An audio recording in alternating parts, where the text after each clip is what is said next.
graus e máquinas capazes de arrancar o braço de um homem. Mas ainda não é suficiente. Pretendo fazer da Alcoa a empresa mais segura dos Estados Unidos. Minha meta é um índice zero de acidentes. Fecha aspas. A plateia ficou confusa. Estas reuniões geralmente seguiam um roteiro previsível. Um novo diretor executivo começava se apresentando, fazia uma falsa piada autodepreciativa, algo sobre como ele passara o curso inteiro da Harvard Business School dormindo, e depois prometia alavancar os lucros e baixar os custos. Em seguida, vinha uma severa crítica aos impostos, às normas comerciais e, às vezes, com um fervor que sugeria experiência em primeira mão no tribunal de divórcio aos advogados. Por fim, o discurso terminava com uma enxurrada de palavras da moda. Abre aspas, sinergia, fecha aspas. Abre aspas, proativo, fecha aspas. E, abre aspas, coopetição, fecha aspas. E neste momento todos podiam voltar para seus escritórios, novamente confiantes de que o capitalismo estava salvo por mais um dia. O'Neill não dissera nada sobre lucros, não mencionou impostos, não falou de, abre aspas, usar alinhamento para obter uma vantagem de mercado sinérgica infalível, fecha aspas.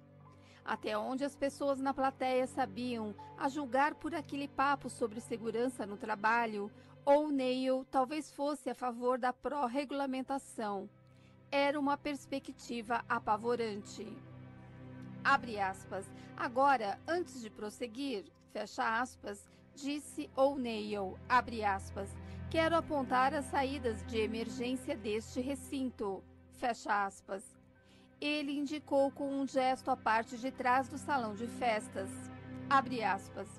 Há duas portas nos fundos e no caso improvável de um incêndio ou outra emergência, vocês devem sair calmamente, descer as escadas até o saguão e deixar o prédio. Fecha aspas. Silêncio. O único som era o zumbido do trânsito pelas janelas. Segurança? Saídas de incêndio? Aquilo era uma piada? Um certo investidor na plateia sabia que O'Neill estivera em Washington, D.C. durante os anos 1960. Esse cara deve ter tomado um monte de drogas, ele pensou. Por fim, alguém levantou a mão e perguntou sobre inventários na divisão aeroespacial. Outro perguntou sobre os coeficientes de capital da empresa. Abre aspas. Não tenho certeza de que vocês me ouviram. Fecha aspas, disse O'Neill, abre aspas. Se vocês querem entender a situação da Alcoa, precisam olhar os números de segurança dos nossos locais de trabalho.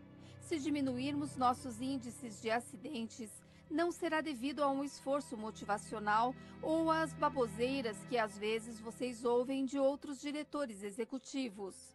Será porque os indivíduos desta empresa concordaram em se tornar parte de algo importante.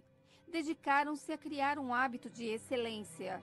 A segurança será um indicador de que estamos fazendo um avanço em mudar nossos hábitos em todo o âmbito da instituição. É assim que deveríamos ser avaliados. Fecha aspas. Os investidores quase se atropelaram para sair do salão quando a apresentação terminou. Um deles correu até o saguão, achou um telefone público e ligou para seus 20 maiores clientes. Abre aspas. Eu disse, abre aspas, a diretoria pôs um hippie maluco no comando e ele vai afundar a empresa. Fecha aspas. Fecha aspas. Esse investidor me contou. Abre aspas. Mandei eles venderem as ações imediatamente antes que todos os outros no recinto começassem a ligar para seus clientes e dissessem para eles fazerem o mesmo. Abre aspas. Foi literalmente o pior conselho que eu dei em toda a minha carreira. Fecha aspas. Em menos de um ano após o discurso de O'Neill, os lucros da Alcoa atingiriam uma alta recorde. Quando O'Neill se aposentou no ano 2000, o faturamento líquido anual da empresa era 5 vezes maior do que antes de ele chegar, e sua capitalização de mercado crescer em 27 bilhões de dólares. Alguém que investiu $1 milhão na Alcoa no dia em que O'Neill foi contratado teria ganhado outro $1 milhão em dividendos enquanto ele liderava a empresa, e o valor das suas ações seria 5 vezes maior quando ele partisse. Além disso, todo esse crescimento aconteceu enquanto a Alcoa se tornava uma das empresas mais seguras do mundo. Antes da chegada de O'Neill, quase todas as usinas da Alcoa tinham no mínimo um acidente por semana. Uma vez que seu plano de segurança foi implementado, algumas unidades passaram um ano sem que um único empregado perdesse um dia de trabalho devido a um acidente. O índice de acidentes no trabalho caiu para 1/20 da média dos Estados Unidos. Então, como O'Neill transformou uma das maiores, mais antiquadas e mais potencialmente perigosas empresas do país numa máquina de lucros e um bastião da segurança? Atacando um único hábito e então observando as mudanças se espalharem por toda a organização. Abre aspas. Eu sabia que precisava transformar a Alcoa. Fecha aspas. O'Neill me disse. Abre aspas. Mas você não pode mandar as pessoas mudarem. Não é assim que o cérebro funciona. Por isso, decidi que era melhor começar enfocando uma única coisa. Se eu pudesse começar desmanchando os hábitos relacionados a uma única coisa, isso se alastraria pela empresa toda. Fecha aspas. O'Neill acreditava que alguns hábitos têm o poder de iniciar uma reação em cadeia, mudando outros hábitos conforme eles avançam através de uma organização. Ou seja, alguns hábitos são mais importantes que outros na reformulação de empresas e vidas. Estes são os, abre aspas, hábitos angulares, fecha aspas, e eles podem influenciar o modo como as pessoas trabalham, comem, se divertem, vivem, gastam e se comunicam. Os hábitos angulares dão início a um processo que, ao longo do tempo, transforma tudo. Os hábitos angulares dizem que o sucesso não depende de acertar cada mínimo detalhe, mas, em vez disso, baseia-se em identificar umas poucas prioridades centrais e transformá-las em poderosas alavancas. A primeira seção deste livro explicou como os hábitos funcionam, como eles podem ser criados e alterados. No entanto, por onde um aspirante a transformador de hábitos deve começar? Entender os hábitos angulares fornece a resposta para essa pergunta. Os hábitos mais importantes são os que, quando começam a mudar, desalojam e reformulam outros padrões. Os hábitos angulares explicam como Michael Phelps tornou-se um campeão olímpico e por que alguns estudantes universitários têm um desempenho melhor que o dos colegas. Eles esclarecem por que algumas pessoas, após anos de tentativas, de repente perdem 9 quilos enquanto se tornam mais produtivas no trabalho e ainda conseguem chegar em casa a tempo para jantar com os filhos. E os hábitos angulares explicam como a Alcoa tornou-se uma das ações de melhor desempenho no índice Dow Jones, enquanto também se tornava um dos lugares mais seguros da Terra. Da primeira vez em que a Alcoa abordou O'Neill com a proposta de tornar-se diretor executivo, ele não sabia ao certo se queria o emprego. Já ganhara bastante dinheiro e sua mulher gostava de Connecticut, onde eles moravam. Não sabiam nada sobre Pittsburgh, onde ficava a sede da Alcoa. Mas, antes de recusar a oferta, O'Neill pediu um tempo para pensar. Para se ajudar a tomar a decisão, começou a trabalhar numa lista de quais seriam suas maiores prioridades se aceitasse o cargo. O'Neill sempre tivera muita fé em listas. Elas eram seu jeito de organizar a vida. Durante o ensino superior em Fresno State, onde ele terminou seu curso em pouco menos de 3 anos, enquanto ainda trabalhava 30 horas por semana, O'Neill esboçara uma lista de tudo o que esperava realizar ao longo de sua vida, incluindo, perto do topo da lista, abre aspas, fazer uma diferença, fecha aspas. Após se formar em 1960, incentivado por um amigo, O'Neill pegou um formulário para se candidatar a um estágio no governo federal e, junto com outras 300.000 pessoas, prestou o concurso público. 3.000 pessoas foram escolhidas para serem entrevistadas. 300 delas receberam ofertas de emprego. O'Neill foi uma dessas pessoas. Ele começou como gerente de médio escalão na Veterans Administration, onde lhe mandaram aprender sobre sistemas de computação. O'Neill continuou fazendo suas listas o tempo todo, registrando porque alguns projetos eram mais bem-sucedidos que os outros, quais fornecedores faziam as entregas no prazo e quais não faziam. Ele era promovido todo ano. E conforme galgava os escalões da Veterans Administration, construiu um nome para si mesmo como alguém cujas listas sempre pareciam incluir um tópico que resolvia um problema. Em meados dos anos 1960, havia uma alta demanda por esse tipo de habilidade em Washington, D.C. Robert McNamara havia recentemente reestruturado o Pentágono, contratando uma leva de jovens matemáticos, estatísticos e programadores de computador. O presidente Johnson queria ter suas próprias crianças prodígio.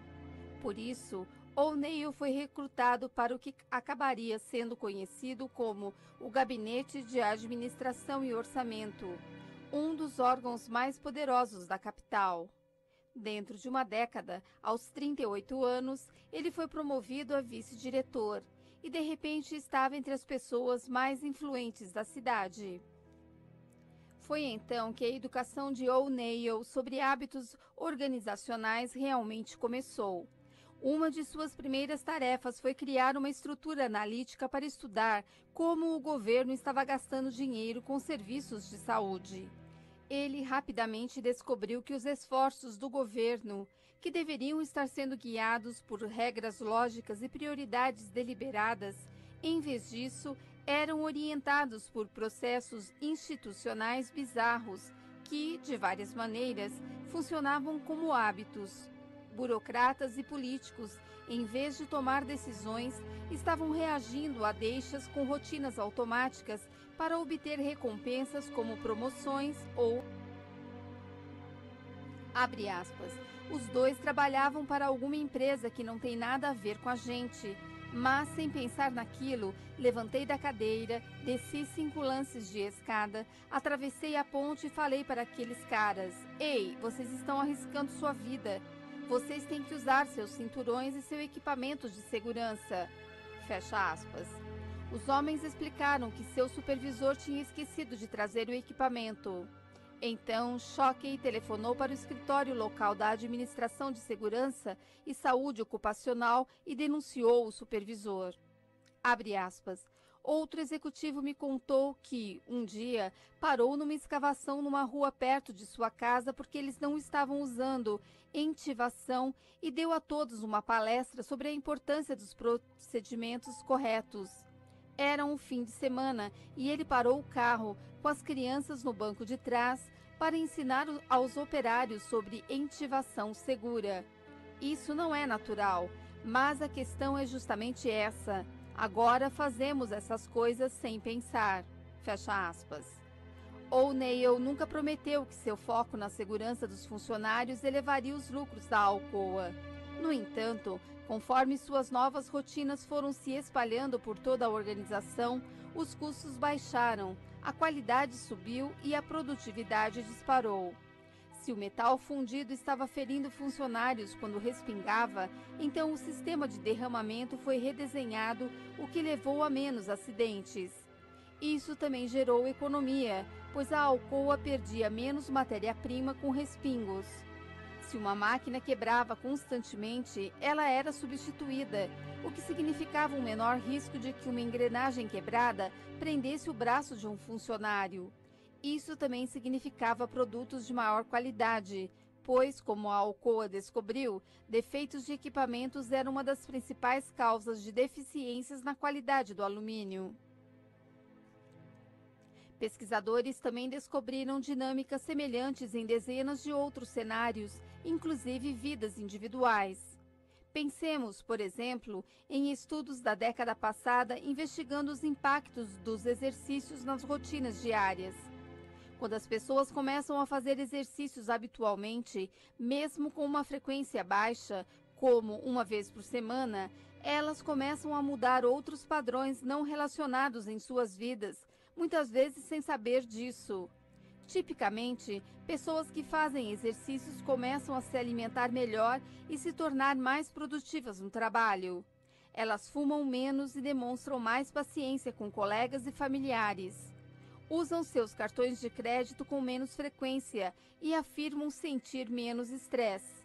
O motivo não é totalmente claro, mas para muitas pessoas, o exercício é um hábito angular que deflagra mudanças disseminadas. Abre aspas. O exercício transborda para outras áreas, fecha aspas, disse James Prochaska, um pesquisador da Universidade de Rhode Island. Abre aspas, há algo nele que facilita os outros hábitos, fecha aspas. Estudos documentaram que famílias com o hábito de jantar juntas parecem educar crianças com melhor aptidão para as lições de casa, melhores notas, maior controle emocional e mais confiança. Arrumar a cama toda manhã é correlacionado com uma produtividade melhor, uma maior sensação de bem-estar e maior aptidão para se manter dentro do orçamento. Não que uma refeição em família ou uma cama arrumada cause melhores notas ou menos despesas supérfluas. Mas, de algum modo, essas mudanças iniciais deflagram reações em cadeia que ajudam outros bons hábitos a se firmarem. Se você se focar em mudar ou cultivar hábitos angulares, pode gerar mudanças disseminadas. No entanto, identificar hábitos angulares é uma tarefa complicada. Para encontrá-los, você tem que saber onde procurar. Detectar hábitos angulares significa buscar certas características.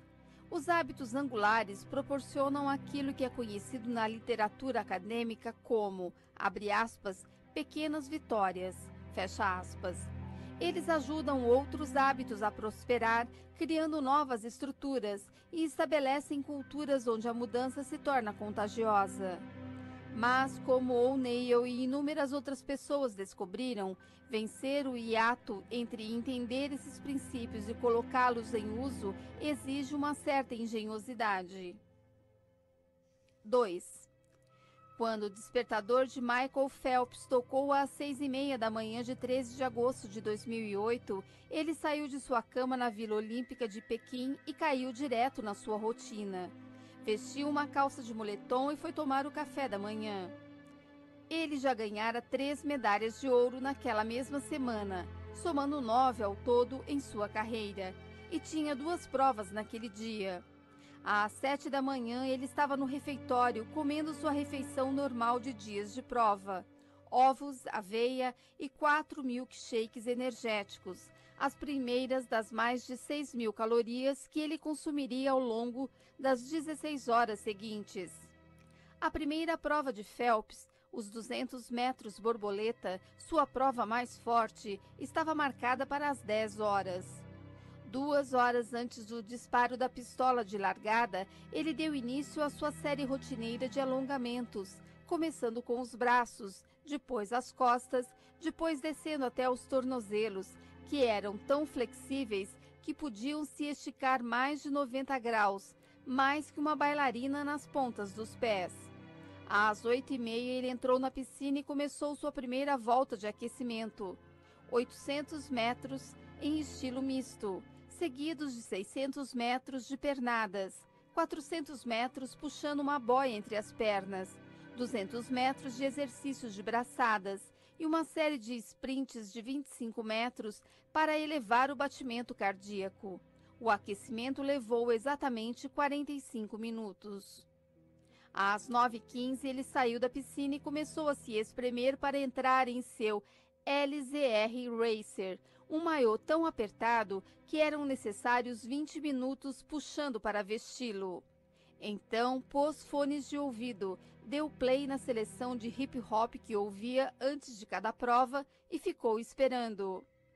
Phelps começara a nadar aos 7 anos para gastar parte da energia que estava deixando sua mãe e seus professores malucos. Quando um treinador de natação local chamado Bob Bowman viu o torso comprido de Phelps, as mãos grandes e pernas relativamente curtas, abre parênteses, que ofereciam menos resistência na água, fecha parênteses, percebeu que ele podia se tornar um campeão. Porém, Phelps era emotivo. Tinha dificuldade de se acalmar antes das provas. Seus pais estavam se divorciando e não era fácil para ele lidar com o estresse. Bowman comprou um livro de exercícios de relaxamento e pediu que a mãe de Phelps os lesse para ele em voz alta toda a noite. O livro continha um roteiro, abre aspas, feche seu punho direito bem apertado e depois solte. Imagine a tensão se dissipando, fecha aspas, que tensionava e relaxava cada parte do corpo de Phelps antes de ele cair no sono. Bowman acreditava que, para um nadador, o segredo da vitória era criar as rotinas certas. Ele sabia que Phelps tinha o físico perfeito para a piscina. Dito isso, todo mundo que acaba competindo numa Olimpíada tem uma musculatura perfeita. Bowman também percebeu que Phelps, mesmo numa idade tão precoce, tinha uma capacidade para a obsessão que fazia dele um atleta ideal. Por outro lado, todos os atletas de elite são obsessivos. O que Bowman podia dar a Phelps, no entanto, o que o distinguiria de outros competidores, eram hábitos que fizessem dele o nadador mentalmente mais forte na piscina. Ele não precisava controlar cada aspecto da vida de Phelps. Só o que precisava era focar em uns poucos hábitos que não tinham nada a ver com natação e tudo a ver com criar a mentalidade correta. Ele concebeu uma série de comportamentos que Phelps podia usar para ficar calmo e focado antes de cada prova, para descobrir essas minúsculas vantagens que, num esporte em que a vitória pode vir em questões de milissegundos, fariam toda a diferença. Quando Phelps era adolescente, por exemplo, ao final de cada treino, Bowman lhe dizia para ir para casa e, abre aspas, assistir à fita de vídeo. Assista antes de dormir e quando acordar, fecha aspas. A fita de vídeo não era real. Na verdade, era uma visualização mental da prova de natação perfeita. Toda noite antes de dormir e toda manhã logo ao acordar, Phelps se imaginava pulando dos blocos e, em câmera lenta, nadando impecavelmente. Visualizava suas braçadas, as paredes da piscina, suas viradas e o momento da chegada. Imaginava o rastro na água atrás de seu corpo, a água pingando de seus lábios quando a boca vinha à tona. Qual seria a sensação de arrancar a touca no final? Deitava na cama de olhos fechados e assistia à competição inteira, nos mínimos detalhes, inúmeras vezes, até que soubesse cada segundo de cor. Durante os treinos, quando Bowman mandava Phelps nadar em velocidade de competição, gritava, abre aspas, coloque a fita, fecha aspas, e Phelps se forçava a nadar com toda a força que tinha. A sensação enquanto ele cruzava a água era quase de anticlímax. Ele fizera aquilo tantas vezes na sua imaginação que agora parecia uma coisa mecânica, mas funcionava. Ele foi ficando cada vez mais veloz. Chegou um ponto em que tudo o que Bowman precisava fazer antes de uma prova era sussurrar, abre aspas, deixe a fita pronta, fecha aspas, e Phelps se acalmava e aniquilava os adversários. E uma vez que Bowman estabeleceu umas poucas rotinas centrais na vida de Phelps, todos os outros hábitos, sua dieta e seu treinamento, as rotinas de alongamento e de sono, pareceram se ajustar por si próprios. No cerne de por que esses hábitos eram tão eficazes, por que funcionavam como hábitos angulares, estava algo conhecido na literatura acadêmica como uma, abre aspas, pequena vitória, fecha aspas.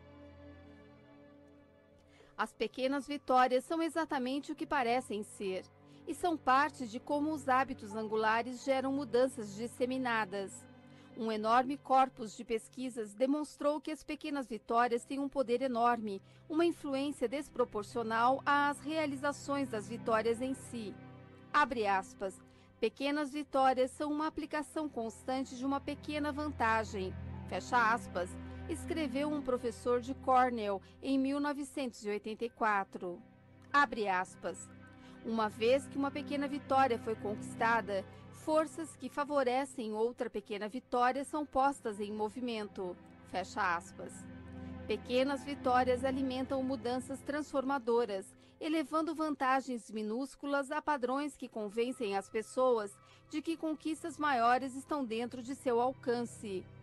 Por exemplo, quando as organizações de defesa dos direitos dos gays começaram a fazer campanha contra a homofobia no final dos anos 1960, seus esforços iniciais geraram apenas uma série de fracassos. Eles lutaram para revogar leis usadas para perseguir gays e foram completamente derrotados nas legislaturas estaduais. Professores tentaram criar programas para orientar adolescentes gays e foram despedidos por insinuar que a homossexualidade deveria ser aceita. Parecia que as maiores metas da comunidade gay, acabar com a discriminação e o assédio da polícia, convencer a Associação Psiquiátrica Americana a parar de definir a homossexualidade como um distúrbio mental, estavam fora de alcance.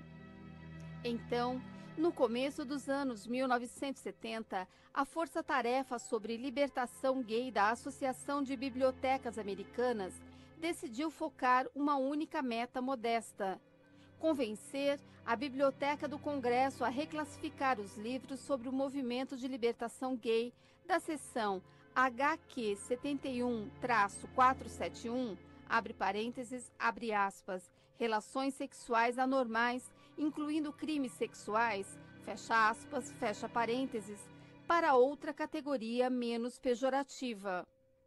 Em 1972, após receber uma carta solicitando a reclassificação, a Biblioteca do Congresso concordou em fazer a mudança, reclassificando os livros numa categoria recém-criada, HQ 76.5, abre parênteses, abre aspas, homossexualidade, lesbianismo, movimentos de libertação gay, movimento homófilo, fecha aspas, fecha parênteses. Foi uma pequena alteração num velho hábito institucional referente ao modo como os livros eram classificados. Porém, o efeito foi eletrizante. Notícias sobre a nova política se espalharam pelo país. Organizações pelos direitos dos gays, mencionando a vitória, deram início a campanhas de arrecadação de verbas. Dentro de uns poucos anos, políticos abertamente gays estavam concorrendo a cargos na Califórnia, Nova York, Massachusetts e Oregon, muitos deles mencionando a decisão da Biblioteca do Congresso como inspiração. Em 1973, a Associação Psiquiátrica Americana, após anos de debate interno, reescreveu a definição de homossexualidade de forma que não fosse mais um distúrbio mental, abrindo caminho para a aprovação de leis estaduais que tornavam ilegal discriminar pessoas devido à sua orientação sexual. E tudo começou com uma pequena vitória. Abre aspas.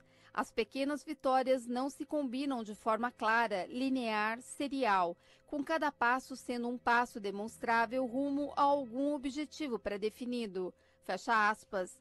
Escreveu Carl Wake, um proeminente psicólogo organizacional. Abre aspas. Mais comum é a circunstância em que as pequenas vitórias são dispersas. Abre parênteses, reticências. Como experimentos em miniatura que testam teorias implícitas sobre resistência e oportunidade e descobrem tantos recursos quanto obstáculos que eram invisíveis antes de a situação ter sido provocada. Fecha aspas. E foi exatamente isso que aconteceu com Michael Phelps. Quando Bob Bauman começou a trabalhar com Phelps e sua mãe nos hábitos angulares de visualização e relaxamento, nem Bauman nem Phelps tinham a mínima ideia do que estavam fazendo. Abre aspas. Nós experimentávamos, tentávamos coisas diferentes até acharmos algo que funcionasse. Fecha aspas, me contou Bauman.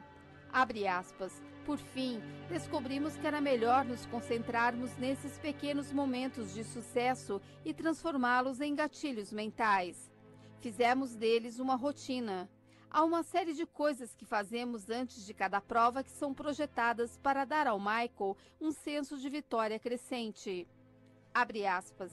Se você perguntasse ao Michael o que está acontecendo dentro da cabeça dele antes da competição, ele diria que na verdade não está pensando em nada. Só está seguindo o programa. Porém, não é bem assim. É mais como se seus hábitos tivessem assumido o controle. Quando chega a hora da prova, ele já passou da metade do plano e foi vitorioso em cada estágio. Todos os trechos aconteceram conforme planejado. As voltas de aquecimento foram exatamente como ele visualizou. Seus fones de ouvido estão tocando exatamente o que ele esperava. A prova de verdade é só mais um passo num padrão que começou mais cedo naquele dia e não conteve nada além de vitórias. Vencer é uma extensão natural. Fecha aspas. Voltando a Pequim, eram 9h56, 4 minutos antes do início da prova, e Phelps estava de pé atrás de seu bloco de largada, dando pulinhos nas pontas dos pés. Quando o locutor disse seu nome, Phelps subiu no bloco, como sempre fazia antes de uma prova, e depois desceu, como sempre fazia. Balançou os braços 3 vezes, como fizera antes de cada prova desde que tinha 12 anos. Subiu nos blocos de novo, assumiu sua postura e, ao ouvir o disparo da pistola, pulou. Phelps percebeu que havia algo errado assim que caiu na água. Havia umidade dentro de seus óculos. Não sabia dizer se o vazamento era em cima ou embaixo, mas enquanto rompia a superfície da água e começava a nadar, ele torceu para que a infiltração não piorasse muito. Já na segunda virada, no entanto, tudo estava ficando embaçado. Quando ele se aproximou da terceira virada e da volta final, seus óculos estavam totalmente cheios. Phelps não conseguia enxergar nada. Não via a linha no fundo da piscina, não via o T preto assinalando a parede que se aproximava, não via quantas braçadas restavam. Para a maior parte dos nadadores, perder a visão no meio de uma final de Olimpíada seria motivo de pânico. Phelps estava calmo. Todo o resto, naquele dia, acontecera de acordo com o plano. A infiltração nos óculos era um desvio pequeno, mas para o qual ele estava preparado. Bowman uma vez fizera Phelps nadar numa piscina do Michigan no escuro, pois achava que ele precisava estar pronto para qualquer surpresa. Algumas das fitas de vídeo na mente de Phelps incluíam problemas como aquele. Ele já tinha ensaiado mentalmente como reagiria a um defeito nos óculos. Quando começou a última volta, Phelps estimou quantas braçadas a reta final exigiria. 19 ou 20, talvez 21, e começou a contar. Sentiu-se completamente relaxado enquanto nadava com força total. Na metade da volta, ele começou a aumentar seu esforço, uma erupção final que se tornara uma de suas técnicas principais para superar os adversários. Após 18 braçadas, ele começou a prever a parede. Ouvia a multidão berrando, mas já que estava cego, não fazia ideia se estavam torcendo para ele ou para outra pessoa.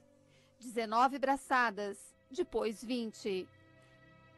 Parecia que ele precisava de mais uma. Era isso que dizia a fita de vídeo em sua cabeça. Ele deu uma 21ª braçada enorme, deslizou com os braços esticados e encostou na parede. O timing tinha sido perfeito. Quando tirou os óculos e olhou para o placar, estava escrito, abre aspas, recorde mundial, fecha aspas, ao lado do seu nome. Ele ganhara outra medalha de ouro. Depois da prova, um repórter perguntou qual fora a sensação de nadar cego. Abre aspas. Foi como eu imaginei que fosse, fecha aspas, disse Phelps. Foi uma vitória a mais numa vida inteira cheia de pequenas vitórias. 6 meses depois que Paul O'Neill se tornou diretor executivo da Alcoa, recebeu um telefonema no meio da noite. Um gerente de usina no Arizona estava na linha, em pânico, contando que uma prensa de extrusão tinha parado de funcionar e um dos operários, um jovem que entrara para a empresa umas poucas semanas antes, ansioso pelo emprego porque oferecia plano de saúde para a mulher grávida, tentara consertá-la. ele pulara por cima de uma mureta de segurança amarela que ficava ao redor da prensa e atravessara o poço. Havia um pedaço de alumínio entalado na dobradiça de um braço basculante de quase 2 metros. O rapaz puxou o pedaço de alumínio e o removeu. A máquina foi consertada. Atrás dele, o braço reiniciou seu movimento em arco oscilando em direção à sua cabeça. Quando o atingiu, o braço esmagou seu crânio. Ele morreu na mesma hora. 14 horas depois, O'Neill convocou todos os executivos da usina, assim como os dirigentes da Alcoa em Pittsburgh, para uma reunião de emergência. Durante a maior parte do dia, eles recriaram minuciosamente o acidente, usando diagramas e assistindo às fitas de vídeo inúmeras vezes. Identificaram dezenas de erros que tinham contribuído para a morte, incluindo 2 gerentes que tinham visto o homem pular por cima da barreira, mas não o impediram. Um programa de treinamento que não enfatizara para o homem que ele não seria culpado por uma quebra de equipamento. Falta de instruções de que ele devia procurar um gerente antes de tentar um conserto. E a ausência de sensores que desligassem a máquina automaticamente quando alguém entrasse no poço. Abre aspas. Nós matamos esse homem. Fecha aspas. Um O'Neill de rosto soturno disse para o grupo. Abre aspas. É uma falha na minha liderança. Eu causei essa morte. E é falha de todos vocês na cadeia de comando. Fecha aspas. Os executivos no recinto ficaram desconcertados. Um acidente trágico acontecera, é claro, porém acidentes trágicos faziam parte da vida na Alcoa. Era uma empresa enorme com empregados que lidavam com metal incandescente e máquinas perigosas. Abre aspas. Paul viera de fora e havia muito ceticismo quando ele falava de segurança. Fecha aspas, disse Bill Oakhoke, um executivo do alto escalão. Abre aspas. Achamos que aquilo ia durar umas semanas e então ele ia começar a focar outra coisa. Mas aquela reunião realmente deixou todo mundo abalado. Ele estava levando aquilo a sério, tão a sério que passava noites acordado, preocupado com um empregado que ele nunca tinha visto. Foi então que as coisas começaram a mudar. Fecha aspas. Uma semana depois daquela reunião, todas as grades de segurança da Alcoa tinham sido repintadas de amarelo brilhante e novas políticas tinham sido redigidas. Os gerentes disseram aos empregados que não tivessem receio de sugerir uma manutenção proativa e as regras foram esclarecidas para que ninguém tentasse consertos arriscados. Essa nova vigilância resultou numa notável diminuição a curto prazo do índice de lesões. A Alcoa viveu uma pequena vitória. Então, O'Neill deu o bote. Abre aspas. Quero parabenizar a todos por reduzir o número de acidentes, mesmo por apenas 2 semanas. Fecha aspas. Ele escreveu num memorando que passou pela empresa inteira.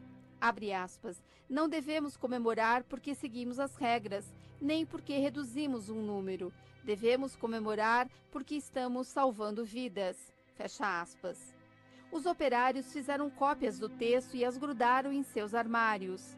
Alguém pintou um mural retratando O'Neill numa das paredes de uma usina de fundição, com uma citação do memorando escrita embaixo.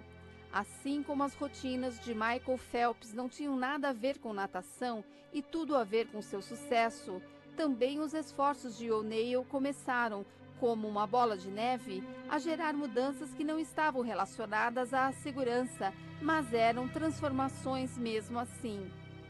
Abre aspas. Eu disse para os operários, abre aspas, se sua gerência não estiver atenta às questões de segurança, então liguem para minha casa.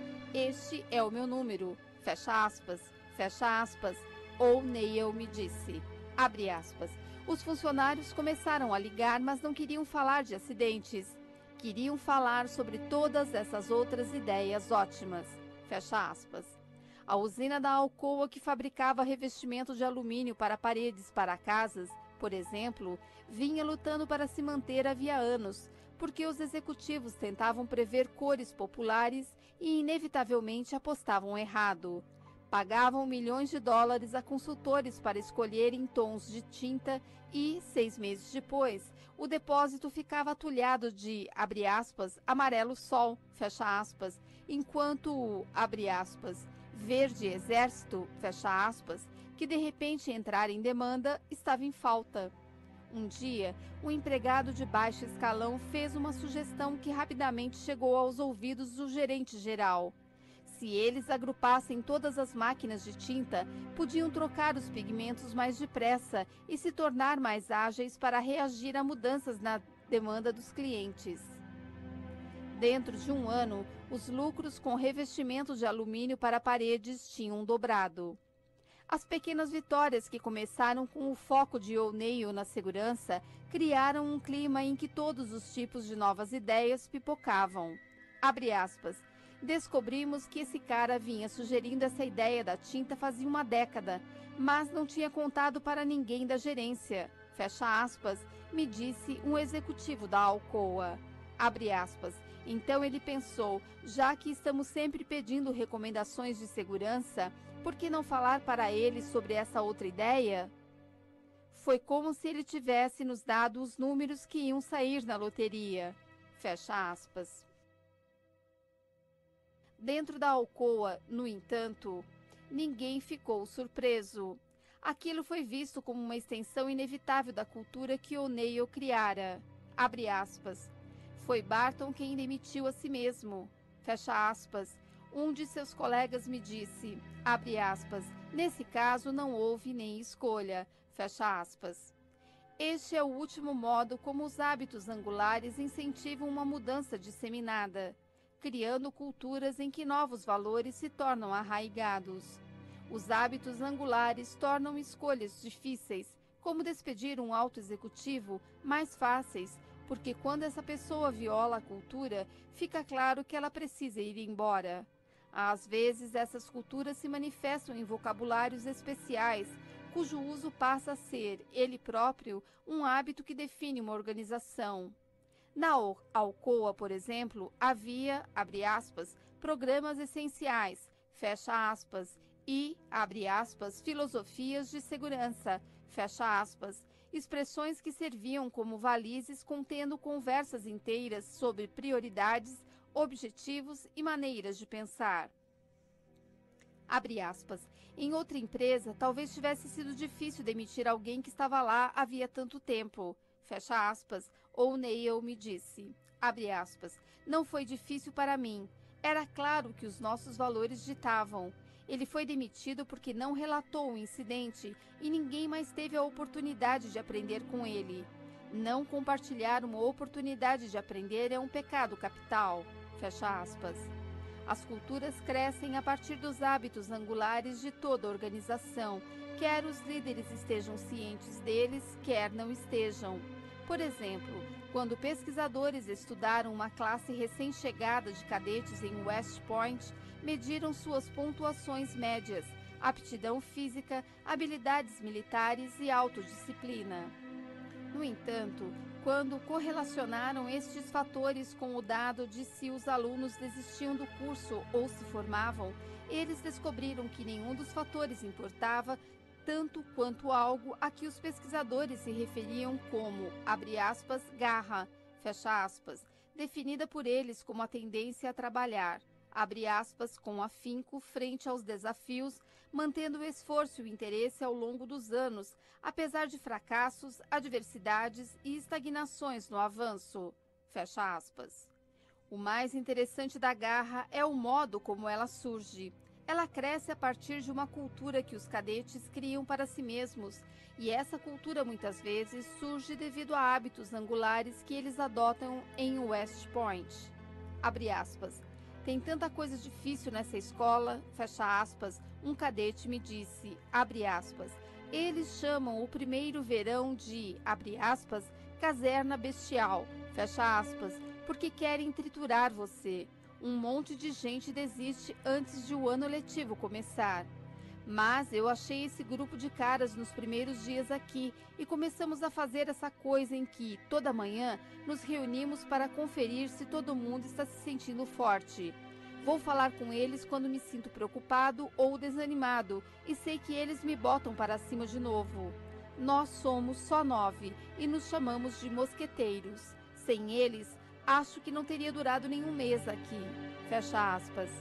Os cadetes que se saem bem em West Point chegam à escola equipados com hábitos de disciplina mental e física. Essas qualidades, no entanto, só podem levá-los até certo ponto. Para ter sucesso, eles precisam de um hábito angular que crie uma cultura, tal como uma reunião diária de amigos com mentalidade semelhante, para lhes ajudar a encontrar a força necessária para superar obstáculos. Hábitos angulares nos transformam, criando culturas que deixam claros os valores, que no calor de uma decisão difícil ou de um momento de incerteza, talvez acabássemos esquecendo. Em 2000, O'Neill se aposentou da Alcoa e, a pedido do presidente recém-eleito George W. Bush, tornou-se secretário da Fazenda. Nota de rodapé. O mandato de O'Neill na Secretaria da Fazenda não foi tão bem sucedido quanto sua carreira na Alcoa. Quase imediatamente após assumir o cargo, ele começou a abordar algumas questões centrais, incluindo segurança no trabalho, criação de empregos, prestação de contas do Poder Executivo e o combate à fome na África, entre outras iniciativas. No entanto, a política de O'Neill não estava em sintonia com a do presidente, e ele deu início a uma luta interna contra as reduções tributárias propostas por Bush. Foi convidado a renunciar no fim de 2002. Abre aspas. O que eu achava que era certo para a política econômica era o oposto do que a Casa Branca queria. Fecha aspas. O'Neill me disse, abre aspas, isso não é bom para um secretário da Fazenda, então fui demitido. Fecha aspas. Fim da nota. Deixou o cargo 2 anos depois e hoje passa a maior parte do tempo ensinando hospitais a se focarem na segurança dos trabalhadores e em hábitos angulares que possam baixar os índices de erros médicos, assim como servindo em diversas diretorias corporativas. Empresas e organizações em todo o território americano, no entanto, já adotaram a ideia de usar os hábitos angulares para retransformar locais de trabalho. Na IBM, por exemplo, Lou Gerstner reconstruiu a empresa concentrando-se inicialmente num único hábito angular, as rotinas de pesquisa e venda da IBM. Na firma de consultoria McKinsey & Company, uma cultura de melhoria contínua é criada através de um hábito angular de críticas internas abrangentes que são parte crucial de cada tarefa. Na Goldman Sachs, um hábito angular de avaliação de riscos serve de alicerce a cada decisão. E na Alcoa, o legado de O'Neill continua vivo. Mesmo na ausência dele, o índice de acidentes continua diminuindo. Em 2010, 82% das usinas da Alcoa não perderam um único dia de trabalho de um empregado devido a ferimentos, o que é quase um recorde histórico. Em média, há mais chances de um funcionário se ferir numa empresa de software, fazendo desenhos animados para um estúdio de cinema ou calculando impostos como contador, do que lidando com alumínio fundido na Alcoa. Abre aspas. Quando fui promovido a gerente de usina, fecha aspas, diz Jeff Shokey, o executivo da Alcoa, abre aspas, no primeiro dia em que entrei no estacionamento, vi todas essas vagas perto das portas da frente, com nomes de cargos escritos nelas. O chefe disso e daquilo. As pessoas importantes ficavam com as melhores vagas. A primeira coisa que fiz foi mandar um gerente de manutenção apagar todos os cargos. Queria que quem chegasse ao trabalho mais cedo pegasse a melhor vaga. Todo mundo entendeu a mensagem. Cada pessoa importa. Era uma extensão do que Paul estava fazendo pela segurança dos funcionários. Isso entusiasmou a usina inteira. Em pouco tempo, todos estavam chegando ao trabalho mais cedo. Fecha aspas. Faixa 7. 5. Starbucks e o hábito do sucesso. Quando a força de vontade se torna automática. 1. Na primeira vez em que Travis Leach viu seu pai sofrer uma overdose, tinha 9 anos. Sua família acabara de se mudar para um pequeno apartamento no fim de um beco, a mais recente de uma série aparentemente interminável de deslocamentos que os obrigara, havia muito pouco tempo, a abandonar sua casa anterior no meio da noite, carregando tudo o que eles possuíam em sacos pretos de lixo, após receber uma ordem de despejo. Pessoas demais entrando e saindo no meio da noite, disse o proprietário, barulho demais. Às vezes, em sua casa antiga, Travis voltava da casa e achava os cômodos limpos com capricho, os restos de comida meticulosamente embrulhados na geladeira e saquinhos de molho de pimenta e ketchup em recipientes de Tupperware. Sabia que isso significava que seus pais tinham temporariamente trocado a heroína pela anfetamina e passado o dia num frenesi de limpeza. Aquilo costumava terminar mal. Travis se sentia mais seguro quando a casa estava bagunçada e seus pais estavam no sofá, de olhos entreabertos, vendo desenhos animados. Não há caos no fim de um barato de heroína. O pai de Travis era um homem gentil que adorava cozinhar e, a não ser por um breve período na marinha, passou a vida inteira a uns poucos quilômetros de distância de seus pais em Lodge, Califórnia. A mãe de Travis, na época em que eles todos se mudaram para o apartamento no beco, estava presa por porte de heroína e prostituição. Seus pais eram basicamente viciados funcionais e a família mantinha um verniz de normalidade. Iam acampar todo verão e nas noites de sexta-feira costumavam ir aos jogos de softball dos irmãos dele. Quando Travis tinha 4 anos, foi à Disneylândia com o pai e foi fotografado pela primeira vez na vida por um empregado da Disney. A câmera da família tinha sido vendida a uma loja de penhores alguns anos antes. Na manhã da overdose, Travis e seu irmão estavam brincando na sala, em cima dos cobertores que eles estendiam no chão toda a noite para dormir. O pai de Travis estava se preparando para fazer panquecas quando entrou no banheiro, levando a meia comprida que continha sua agulha, colher, isqueiro e cotonetes. Uns poucos minutos depois, ele saiu, abriu a geladeira para pegar os ovos e desabou no chão. Quando os meninos entraram correndo, o pai estava tendo convulsões, o rosto ficando azul. Os irmãos de Travis já tinham visto uma overdose antes e conheciam o esquema.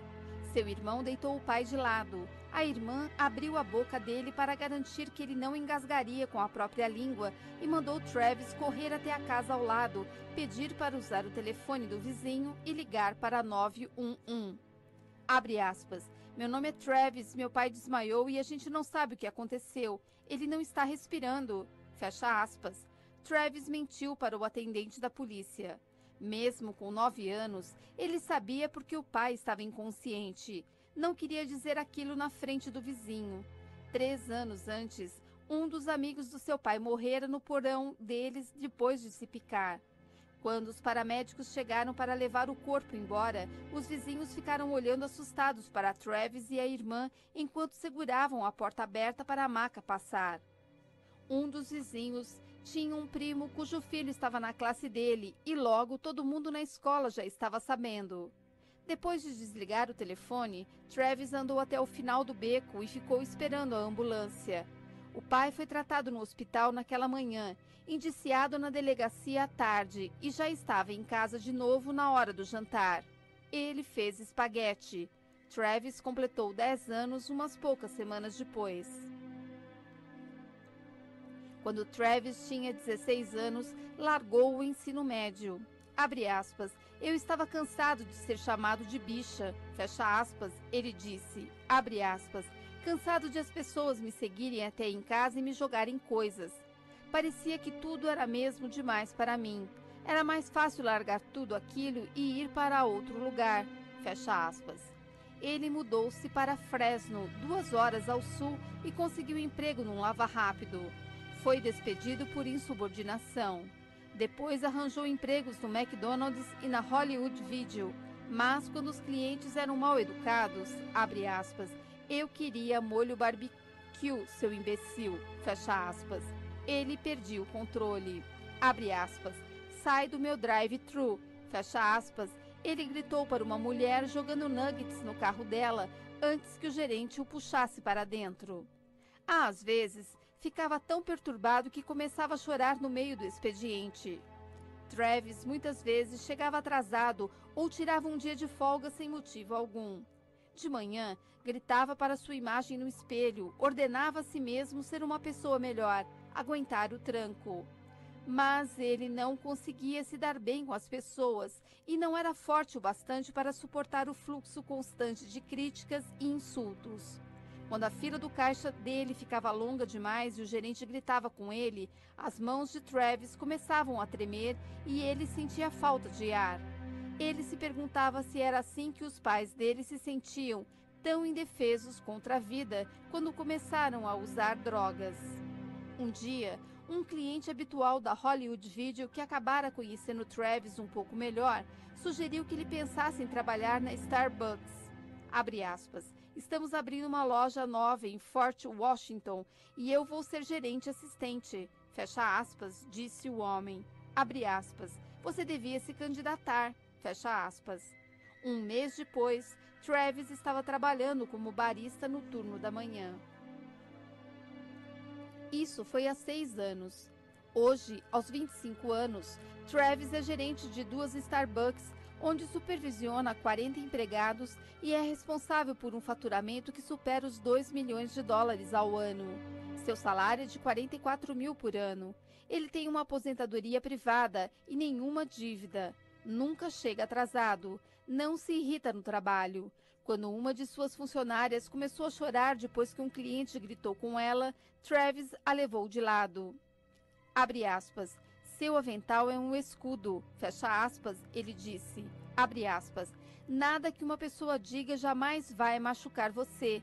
Você sempre vai ser tão forte quanto quiser ser. Fecha aspas. Ele aprendeu aquele discurso em um de seus cursos de treinamento da Starbucks, um programa de ensino que teve início no seu primeiro dia e continua ao longo da carreira de um empregado. O programa tem estrutura suficiente para que ele possa ganhar créditos na faculdade conforme conclui os módulos. Travis diz que o treinamento mudou sua vida. A Starbucks lhe ensinou a viver, a ter foco, a chegar ao trabalho na hora e a controlar suas emoções. E o mais crucial, lhe ensinou a ter força de vontade.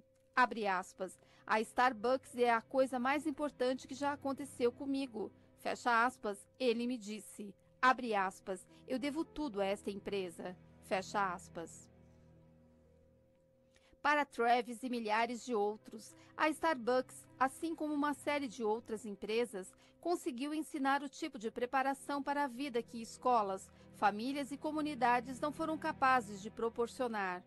Com mais de 137 mil empregados atualmente e mais de 1 milhão de ex-alunos, a Starbucks é agora, num certo sentido, uma das maiores instituições de ensino da nação.